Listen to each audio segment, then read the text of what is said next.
In this devotional, I'm going to share with you three thoughts from 1 Corinthians chapter 14, verses 26 through 33, where we'll ask the question, why must worship be orderly?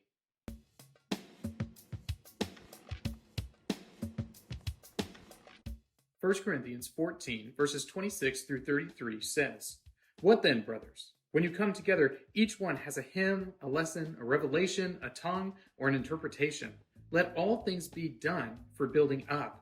If any speak in a tongue, let there be only two, or at most three, and each in turn, and let someone interpret. But if there is no one to interpret, let each one of them keep silent in church, and speak to himself and to God. Let two or three prophets speak, and let the others weigh what is said. If a revelation is made to another sitting there, let the first be silent. For you can all prophesy one by one, so that all may learn, and all be encouraged. And the spirits of prophets are subject to prophets. For God is not a God of confusion, but of peace." One of the issues that was taking place in the church at Corinth was disorder in worship. And the way that Paul talks about it, it seems like what is happening is at their various worship services, or when they gather together for their meetings, somebody would start talking, another person would come and interrupt, one person would want to sing, another person would want to prophesy, somebody else wants to speak in tongues, and all of these different things are going on, creating a situation that is rather chaotic. And Paul is trying to correct them in that. And he gives them some guidelines for how their worship services, how their gatherings can be less chaotic and be increasingly ordered. This provides us with a little bit of information about what Paul expects from these people as they gather together to worship God. So here are three thoughts from 1 Corinthians chapter 14, verses 26 through 33, answering the question, why must worship be orderly? Thought number one, to build up. In the midst of Paul's conversation, he says that the purpose of all of these things is to build one another up. That this is something that is supposed to be taking place in their gathering, that it's an encouragement.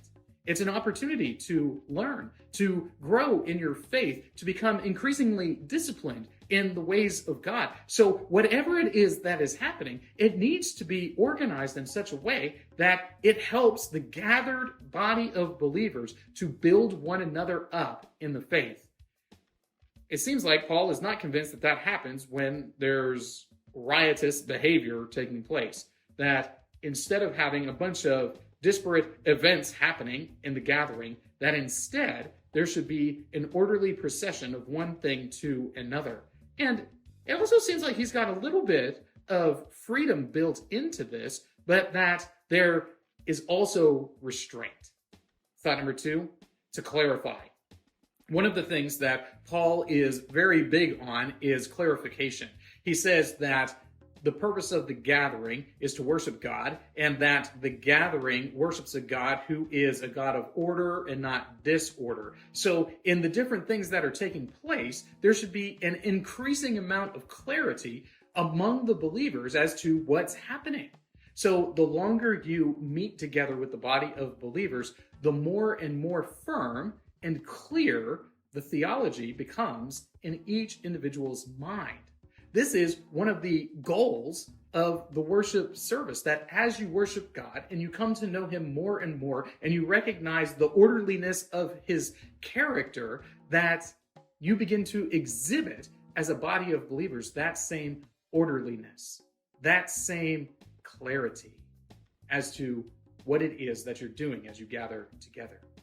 If there's a bunch of different random things taking place in the worship service, this is not going to clarify what's going on amongst the believers. In fact, it's going to be increasingly a distraction among the people who are gathered together.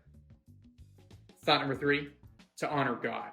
As the believers gather together, they do so to honor God, to worship him, to proclaim their mutual faith in Jesus Christ, and in so doing, they are giving God honor.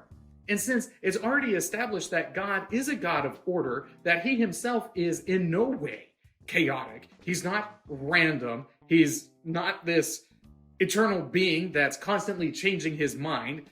In fact, the absolute opposite of that is true. He doesn't change, so he's not chaotic. As the people gather together to worship God, They honor him by reflecting back his character to him. You do this by being orderly within your worship. This doesn't mean that there is no opportunity for spontaneity.